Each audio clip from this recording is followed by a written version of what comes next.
Hello friends, host Eric here, host Talking with Famous People, and I'm going to make a quick response video. For those of you who aren't aware, I'm running for president in 2020. My name is Eric Strauss, and I got this comment. There's no humility in ego, and there's only ego and the self-belief that you are qualified for presidency, and there's even more ego to question the qualifications of those already in office. My choice would go to the most qualified yet unwilling candidate in which the position is forced upon with detrimental consequences the candidate would refuse. So first let me respond to that. I, as a general rule, agree that the people who are most deserving of power are generally the ones who seek it least. The thing is, this explains in part why I'm not running for any office lower than presidency. I'm not seeking power. When I first said I was running for president, before I actually officially was serious about it, I was kind of toying with the idea for a while.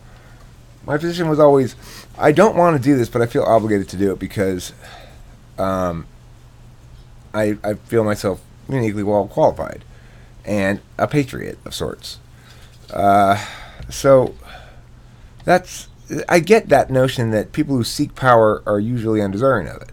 But this is why it's so critical that we don't let our stories interfere with reality. So he says there's no humility in ego, and there's only ego and self-belief that you are qualified for presidency. Well, that's not true. There's lots of humility in ego. One of the first things one has to do to deal with ego is accept that it's not bad. That the Zen Buddhists aren't right. That it's what drives everybody. Everybody is at the core an observer first and foremost, an individual with illocutionary purposes. That's to say, I'm not running for president purely for meaning-related things. I'm running for president partially because of ego, because I feel like I'm qualified.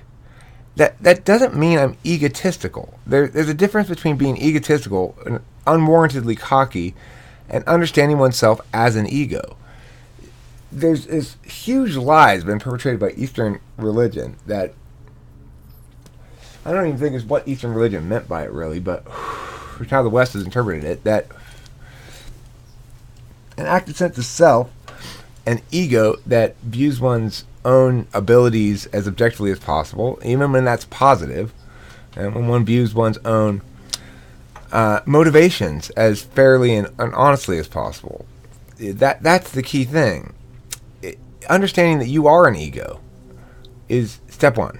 And then learning how to manifest a good ego, one that's not expressive purely of defensiveness or shitting on everything or whatever, then that's kind of the purpose or the goal of engagement and growth. So let's continue on to this rest of this comment. So I responded to him by saying, okay, but then you never get to participate in any politics because that's not how things work. In other words, the person who doesn't want power but is forced to take it is not a situation anybody's actually in. Your critique of me is founded upon nothing but your own attachment, specifically to your own narratives, and you are massively wrong about ego in general. And if you truly want a philosopher king, which is what it sounds like he kind of does, then I'm about as close as you're ever going to get. Now his reply to that is very telling, and is what I really want to address here. I don't participate in politics. No, you do. You absolutely do. You're subject to politics. You participate in politics on every level. Politics at the family level, at the friend level, at the local level, at the state level, if you're an American, at the federal level. It's unavoidable that you participate in it. Your choice to not actively engage in it does not mean you aren't participating in it. It means you're participating in it by actively not engaging. So don't lie to yourself first then. Next, no intelligent person would actually want to lose their self-respect by participating in pageantry that is based on lying anyway. I agree the political system's fucked up. I mean,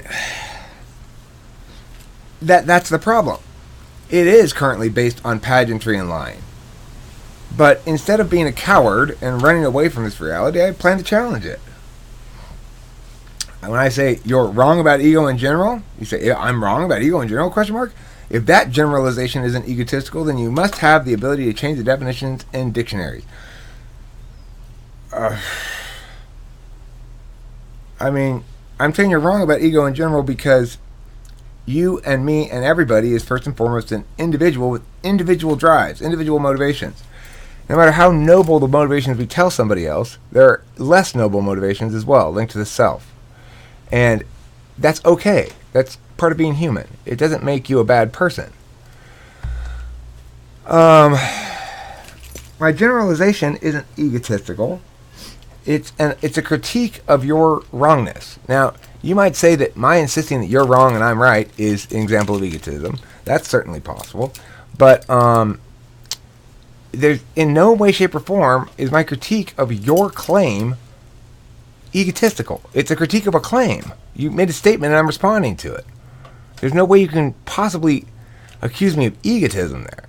Now, keep in mind, of course, egotistical being different than ego. I thought you were very knowledgeable, but you only seem to spout off subjective nonsense. Okay. Well, there's nothing subjective in what I was saying in this video, right? I didn't say you should vote for me because I feel the most or I have the most considerations about something unrelated, or there's nothing subjective about my analysis of why I ought to be president and why I'd be the best president. It's objective in the sense that I'm pointing to actual qualifications and stuff like that. I thought you were some good or usefulness to ENTPs, but you have definitely proved my point that there aren't. There was some good or usefulness to ENTPs, but you definitely... Okay, I'm not an ENTP, okay? I'm Eric Strauss. I'm a guy. My cognitive function stack is something that leads people, including myself, to say, well, a quick label for that might be ENTP. But I'm not an example of my type. I'm not a member of my group. I'm an individual, first and foremost. I actually hope your campaign is a hoax. It's not, because you will die before you sit in the Oval Office. That might be true, but that's not a reason to hope my campaign is a hoax.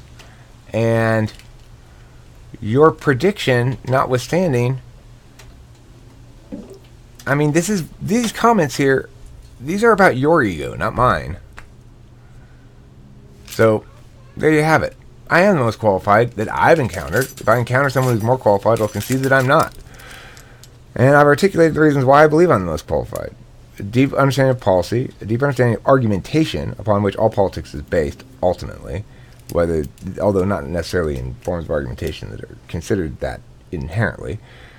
And I'm meta-rational, which is to say I apply a rational framework, but I understand the limits of rationality.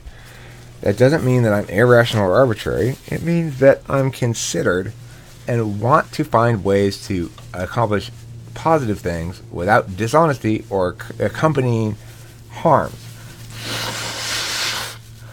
I believe in the individual. I believe in the person like you out there who has his own perspective that differs from mine. I think it's important that I make clear to you the extent to which I find your perspective legitimate. It's legitimate insofar as I appreciate your expressing it, and the expression of it is valid. Even if I deem it wrong, the expression of it is desirable anyway, because it initiates discourse like this. Even though that comment was a lot more ultimately revelatory about how you feel about yourself than anything else. In revealing, taking the chance of revealing to everybody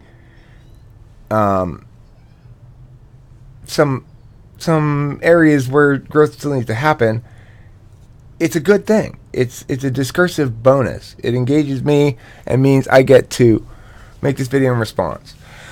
So that's part of why I'm most qualified to be president as well. When my constituents come and attack me, I'm not going to attack them back, per se. I'm going to try to engage them in a meaningful person-to-person way that makes them understand that I'm a regular guy like you. That's why I'm most qualified to be president, in part as well.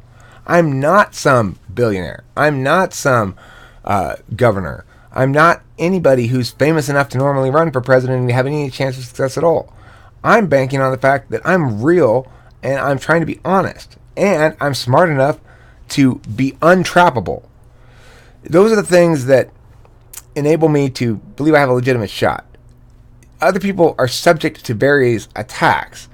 If you have enough of a platform from which to voice things, then and have a chance to respond to those attacks, then I'm more or less invulnerable to them. One, because I don't have any dirty skeletons, and number two, because I'm better at arguing than everybody else. So anyway, that's my response to your video, Kenyon Johnson, and hopefully you take to heart what I said. Remember, you are participating in politics. No matter what, you're subject to them. We can wish it were otherwise, but saying it would be better if it were otherwise is not actually doing anything meaningful. So that's my response. Thanks for watching. Any comments from the assembled parties present? Nope. Okay, thanks for watching. Don't forget to eat plain cheese.